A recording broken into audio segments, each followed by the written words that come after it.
Welcome back, everybody. Today, I have a deck that I think legitimately beats both Suicune and Hydreigon in this meta. And I'm hoping by the end of this video, I have taught you enough and I've created an army of Suicune stompers that can go out there and knock this thing down a peg, finally. Both of these decks, because this deck does have a good matchup into both of them. Now, I gotta say, is this anything new? No, it is an old deck with some new tricks that I have played quite a bit, and I know a lot about what it needs to beat Suicune. Hydreigon, it's already won. We don't got to worry too much about that. But Suicune, we now have the capability to beat it. I think this is going to be a very, very important video for anyone who is ready to grind ranked when it comes out, because this is going to be a very, very helpful deck in your toolkit. And again, hopefully by the end of it, you will know how to pilot it to its absolute maximum potential. Now, what we are talking about is this new Altaria deck, Altaria Chingling. This deck has always, this variant of Altaria Chingling has had the problem of it can beat Hydreigon. It's very good into Hydreigon, but it just loses to Suicune. The biggest problem was that the only way for you to really reliably deal with Suicune is you would have to play like a red or something, or else you're going to be two-shotting all of their Pokemon. With the new training area supporter, stadium, we go up to 140 damage if we have a full bench. If they attack into a Rocky Helmet, that means that they are back down to 140. If they had a Giant Cape on, Altaria will be knocking the Suicunes out. This deck has been showing up to tournaments and has been absolutely demolishing Suicunes. Like, I have seen win rates as high as 80% against Suicune in some tournaments. So let's get into it. Why is this deck so powerful? Jirachi, going to be just a great 30 ping against everything. We also have this Tapu Lele. So the Tapu Lele has two functions in this deck. Again, I'm going to go through every card and try to give you guys a great understanding. So when you pick it up, you know what you're doing. Tapu Lele has two really good functions, primarily. Number one, against Kangaskhan's. Imagine your opponent is sitting here and they go Pichu in the active spot, ramp to Kangaskhan, attach to Kangaskhan. You can go Tapu Lele, ping it for 40, bring that Kangaskhan down to 140 damage. If you have a Rocky Helmet on the Tapu Lele, even better. That is primed for when that Kangaskhan comes into the active spot. Altaria is just going to return KO it. No problem at all. Double Chingling. Item lock. We'll get to the game plan with Chingling against certain decks later on. We're playing Sing Swa Blue. Please only play Sing Swa Blue. It is the way to go. There are games where you will put it down to a 50-50 and either win or lose based on your opponent staying asleep. It is one of the most impactful cards in the deck. Mega Altaria, of course, you know what it does. Lucky Ice Pop. Lucky Ice Pop has a couple of functions as well. The biggest one in my mind is when you're playing against Suicune, you're going to knock out a Suicune, and then they're going to go into the Greninja EX. You are not going to be able to reach for a one-shot on that card. So the Lucky Ice Pop is taking the place of the Indeedee EX. Lucky Ice Pop is just a heal 20 to the Altaria to put it up to effectively 210 HP. Meaning a Greninja EX is going to have to two-shot Mega Altaria, hopefully just giving you that last extra turn you need in order to win. Double Rocky Helmet. This is what makes our damage even stronger. They attack into it. They take 20. Altaria is effectively hitting for 150, 160 with the Rocky Helmet. Double Research, double Cyrus. One Mars, one Copycat. Double Licia. No Pokeballs. We're just playing Licia. This is because we can just, it's like a 2-for-1 instead of Pokeball. We play just 5 50 HP Pokemon, so it's pretty good odds that you're going to get a Swablu off of it, which is what you really need, in the training area to boost our Altaria's damage. So, look at this right here. We're playing against a Charizard. Charizard, in my mind, would probably be a pretty not great matchup for you. Now, you do have the capability of Mega Altaria with a full bench, with a training area, knocking out an Entei in one hit. If you do that very quickly, you're probably going to win the matchup. But if you're a Charizard player, you should just be focusing on building up the Charizard in the back, because you're just going to win the game if you do that. This isn't a Greninja variant, so it's very hard for me as this Altaria player to set up a knockout on Entei and then going around the Mega Charizard to win the game in some other way. Now, if the Mega Charizard wasn't fully set up by the time I knocked out an Entei, I could just retreat into a Jirachi, ping an Entei, ping an Indeedee, ping something else on the bench, and then go after it. But if you are able to set up the Mega Charizard quickly, I'm sort of out of luck. It's going to be very, very difficult. The best I could do is probably hit it with a Tapu Lele, and then swing with Altaria, and hope that between all the damage you've done to yourself, I am able to get a knockout. Now, the most important thing is, like, the Suicune matchup. Like I said, I want to teach you guys the Suicune matchup. Unfortunately, I play for an hour, you don't play against any Suicune. Why? I don't know. I'm playing in the Win Streak event, or the Win event, and somehow I did not run into any Suicune, but it's fine. I don't need to. I know the matchup so well, I can teach you it off of memory. And it's fairly simple. So what you want to do is, first thing I'll say is, if you go first, and you are leading something that isn't Chingling, and they lead Suicune, the game is almost effectively lost. It's like, it gets really bad. The only way you can come back is if you are able to get double Chingling in play, attach to whatever's active, retreat into the Chingling, let that Chingling get knocked out by a Suicune, and then go into the other Chingling and hope that you have drawn well enough to pick up the pieces and get the game going. Now, what you really want to do is you want to be item locking with Chingling, building up your board state. An ideal board state is double Chingling, double Swablu to turn into 2 Mega Altaria. This is going to thin your deck out as much as possible because the play you're trying to set up is Chingling item lock over and over and over. Let your Chinglings get knocked out. Maybe just 1, maybe 2, depends on what your hand looks like at the time. And then you're going to hit them with the Mars and go in and knock out the Suicune with the Altaria. This is going to set them so far back. And what you're hoping is off of that big Mars, reset them back down to almost nothing in hand, that they are not able to pick up the pieces, get into a Greninja, either Baby Greninja or Greninja EX, more concerned with Greninja EX, and they'll just be having to be attacked with Suicune, and from there, the Altaria can probably trade with that last Suicune very well, and you have double Cyrus, so you can swing into that Suicune, and then Cyrus it back up, or swing into the Greninja, Cyrus it back up. If it leaves, you don't have a problem there. That is the game plan against that deck. Some other card, like there's a couple other cards that I think could make the matchup even better. And that's something like a red. A red would allow you to reach for that 160 damage, even if your opponent is not attacking into your Rocky Helmet. If they understand what is happening, that will make it just like a surprise red out of nowhere. You hit them, and they are now, now they're down to Suicune, and they have to kind of, get their game plan going, or else the Altaria is just going to roll through them. Double training area also, is not a bad idea, because the training area is the only thing that's going to let you knock out that Suicune. More than likely, against the billions of Suicune games I've played against, they're going to get the Indeedee down, so your Chingling is going to be doing 0 damage.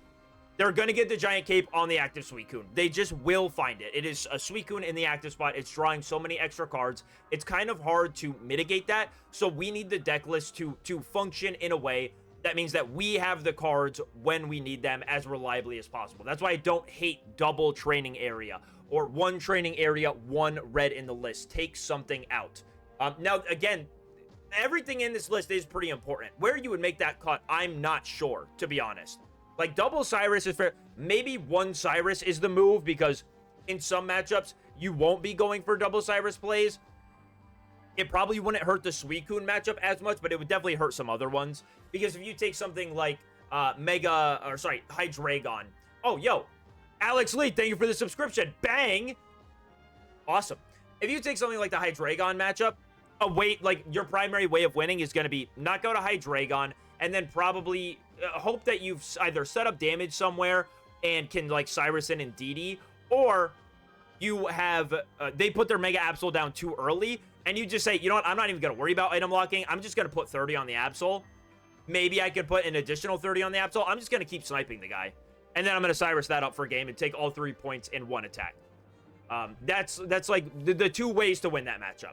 But with the training area, it is kind of more possible to go through double Hydreigon. If you're going through double Hydreigon, your opponent has drawn the nuts.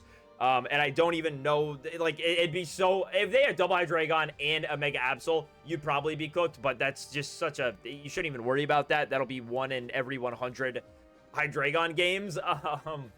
As long as you have, you know, not let them copycat for a billion every single turn. That shouldn't happen too often.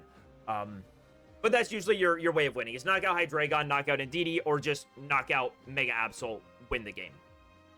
Another great thing about this deck is Chingling is an absolute demon and creates a lot of non-games.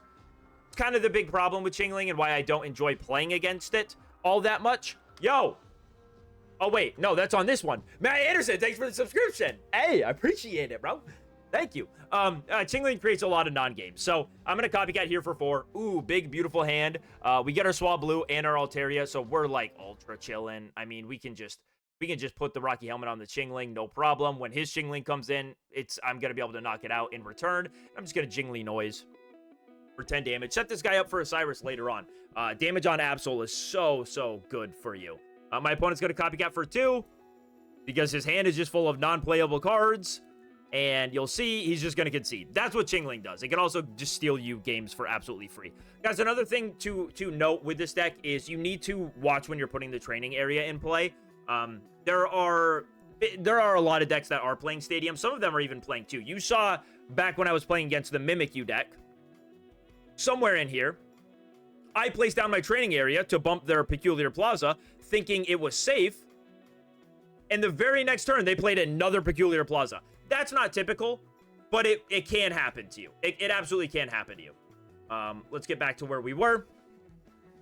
So be wary of when you're putting the Stadium down. Make sure it makes sense. Sometimes you do just have to do it early. There's definitely a game in here where I just play the training area so my copycat can be as strong as possible. And I'm kind of just saying, all right, if this thing gets removed, it gets removed. That's it. It is how it is. But yeah, so Hydreigon and Suicune, both, I think I've gone over those matchups pretty well. And now here's a good, here's going to be a good showcase against Kangaskhan or Oricorio. So I'm not off to a very good start, right? I just have Swablu. It's not looking fantastic for me. I'm going to sing, hope I can lock this Oricorio up so my opponent cannot use the Pichu this turn, but it doesn't happen. My opponent's at a, you know, he can either go aggro with Oricorio, or he can go into the Pichu. He chooses to go into the Pichu, which means I'm going to score a free point with my Mega Altaria, and I feel pretty good about that because he's only getting 1 energy onto the Mega Kangaskhan this time. I'm happy with where I'm at right now. So I'm just going to evolve up. Again, there's not much for me to do this turn. Besides this, I'm sort of bricking. I'm missing my double Licia, double Research, and Copycat. So the 5 good cards in my deck, and I'm just not hitting any of them. It is what it is. It just happens. It happens with decks like this. Or with any deck, I guess. I mean, I'm playing quite a few consistency cards, or cards that draw, you know, Pokemon out of my deck. We do get a Licia after this. Now, I'm not going to be able to get Tapu Lele off this, and I don't even hit Jirachi. I would have really loved to go into Jirachi this turn. I think that would have felt the best, but what I'm going to do is I'm going to go into the Chingling and just item lock. This way, if my opponent's playing Elemental Switch, I don't have to worry about that. That was really my biggest concern, is him using Elemental Switch on the Oricorio and getting an attack off. I don't want my Mega Altaria to get damaged, but he has a Lyra. That was the last card I was expecting ever. But it means that this Mega Kangaskhan is going to come up and knock out my Chingling. And I'm going to give him the Mega Altaria because I am quite fond of doing 20 extra damage to this thing for essentially free. So he's going to take Rocky Helmet damage. And now he has 3 cards in hand. Like, him doing this kind of says to me, hey, I have Ilima in hand. And I'm going to come up, attack with Mega Kangaskhan, get a point, and then just Ilima it next turn. I'm going to go for Lucky Ice Pop. Just because I have it in my hand. Not needed, but we ended up healing the Altaria back up to full. That's pretty good. And then I'm going to Mars him down to 2. And now I'm debating here. Do I put the training area and play this turn, or do I wait? And I decided to just Mega Harmony, because if he does have the... there are some things that could happen, I guess, where the Stadium does matter. And I'm probably not going to get Marsed here. I feel fine just holding the training area. Just err on the side of caution. My hand is pretty much, you know, game in hand. He uses Research. That means there's no Ilima. And that means that Cyrus is just going to win me the game on the very next turn. So the Mars ended up working out for me. He also has the starting planes. Here, you know, you can see it didn't really matter. I think the only way it would have is if he had gone Sabrina plus starting planes, maybe. but not even really. I guess he could have healed the Kangaskhan a bit as well. Either way, I'm hitting for 140. Again, I was just err on the side of caution. Why put the stadium down when I know it could just get replaced, when I can just pretty safely hold it in my hand and I don't have to worry about it. So that's the win on Mega Kangaskhan. Again, another line to go for is use the Tapu Lele to start sniping the Mega Kangaskhan on the bench, and you should be okay. And now we have a match against the mirror match. I have the training area. I don't really love the idea of putting it into play for both of us early.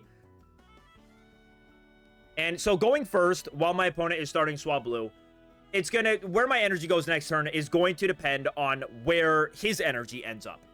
If his energy ends up on Swablu at the end of my opponent's turn, and he doesn't retreat into a Chingling, I keep running away from my desk. This chair will not stay where I am putting it. That's why I keep moving backwards, and I'm probably gonna move backwards again. So the energy stays on Swablu. This means I cannot attach to the Tapu Lele. I can't. He's asleep, even if he wasn't asleep.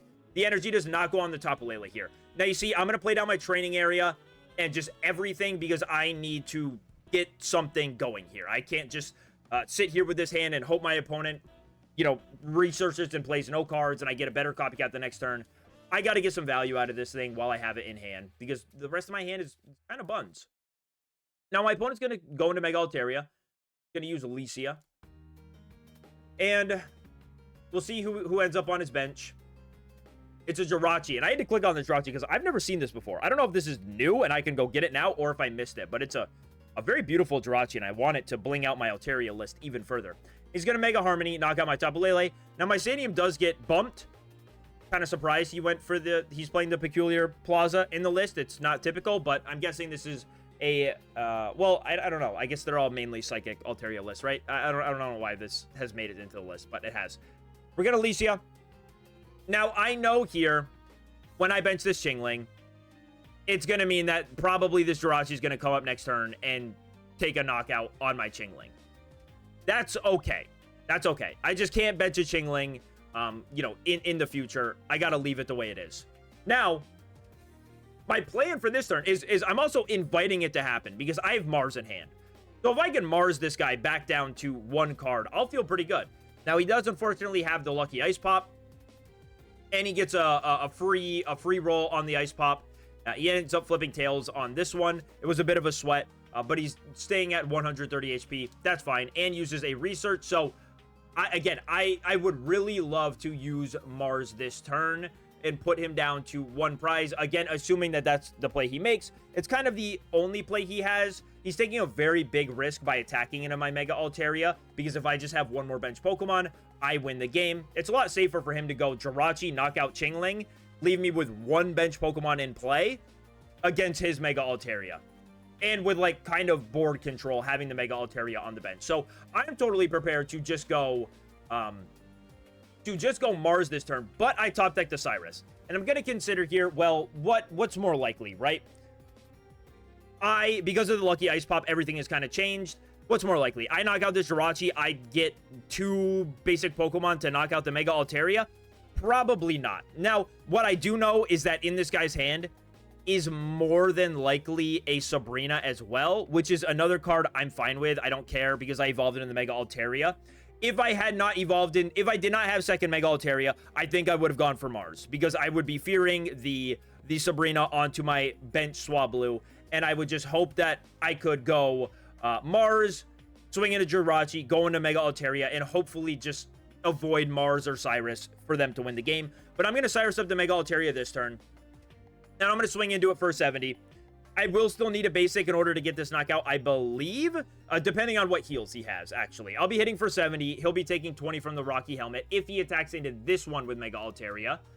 If he doesn't, if he plays that Sabrina, there's the Sabrina. I figured there would be something in his hand to that effect.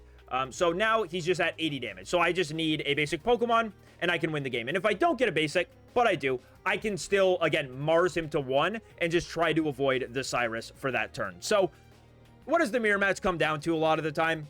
Who puts the Mega Altaria into the active spot first is usually in a worse position. Usually Mega Altaria will become kind of like a game of chicken. you're using Jirachi or Tapu Lele and pinging the bench Swablu and just going off like that. Now, I've also played a lot of Buzzwole this format. I love it. This is why I need you guys to go out here and start destroying these Suicunes, because I want to play Buzzwole. Buzzwole does not beat Suicune. So please, for me, can you guys pick up this deck, take it to a tournament, and just win the thing? It'll be easy. You'll farm every Hydreigon and every Suicune. Please, I beg you. Oh, another thing to note is I don't think that... I think this deck is going to have a much harder time against double Gren EX variant of Suicune, especially if it's like double Gren EX with a Frogadier. Because if they're able to go Frogadier into Gren EX, even under item lock, you're going to be in some trouble without a doubt. But let's just not think about that. If that happens, then Oricorio Magnezone probably comes back and is even better. And then with this deck even, like Oricorio Magnezone is not a bad matchup into Mega Altaria. It's always been pretty rough for Mega Altaria, so there's that. Magnezone Oricorio. If you want the real metagame, let the Altarias knock out the Suicune Greninjas and the Hydreigons. You play Mega or Magnezone Oricorio. You knock out the Suicune Greninja EX variants with 2 Greninja EX and the Altarias. Boom, there you go. That's how you win the next Pocket Match tournament. Play Magnezone Oricorio. One step further. Super metagame. Okay, so back to the Buzzwole game. I don't even think this is a great matchup for Altaria. It's kind of tough. My opponent did get the Erica and the Leaf Cape, and I did not have Rocky Helmet, which means I don't have a way to just knock out this Buzzwole immediately. I'm debating whether or not I bench the Chingling. I figured, yeah, I might as well put this guy down to 10 HP. That feels pretty good. We're going to do that, and I'm just going to hold on to the Mars. I kind of want to see if my opponent will take the 1-point knockout somewhere, like maybe double ping Pheromosa, or double ping Chingling with Pheromosa, and then I can set him all the way back down. He's going to play starting planes. So now it's going to be harder for him to knock out my Chinglings or Jirachis. And this is good for me as well because I have not played the stadium yet. So I can bump this at some point if it comes up in the matchup. Now, he has 2 cards left in hand, so I don't really feel like Marsing now, right? He's just got 2. But I don't know what I'd be afraid of. And he's going to jump blues. He's going to hit my Altaria, and he's going to hit my Chingling. I'm just going to heal the Altaria back up to full HP. And what I'm going to look to do is, I'm not afraid of this Pheromosa at all. Unfortunate Tales, I don't get to use it again. I'm not afraid of this Pheromosa. I'm afraid of this baby Buzzwole. I'm afraid of him going, I knock out Pheromosa, he comes up with this, swings into me for 80, and then Buzzwole EX comes up and knocks out my Altaria. That's my concern.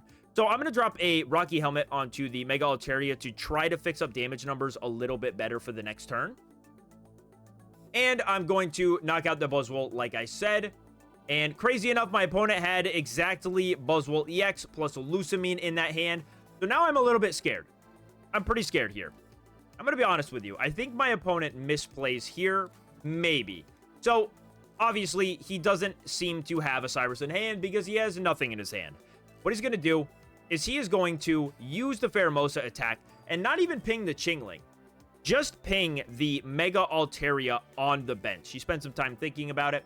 I don't know what damage number he's trying to set up. This Mega Altaria is so far off from being knocked out by a Buzzwole attack.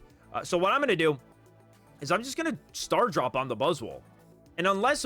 And now, even here, I would think my opponent should probably come up with Buzzwole and just take a knockout and start limiting my bench. Because if I have a Cyrus, he loses.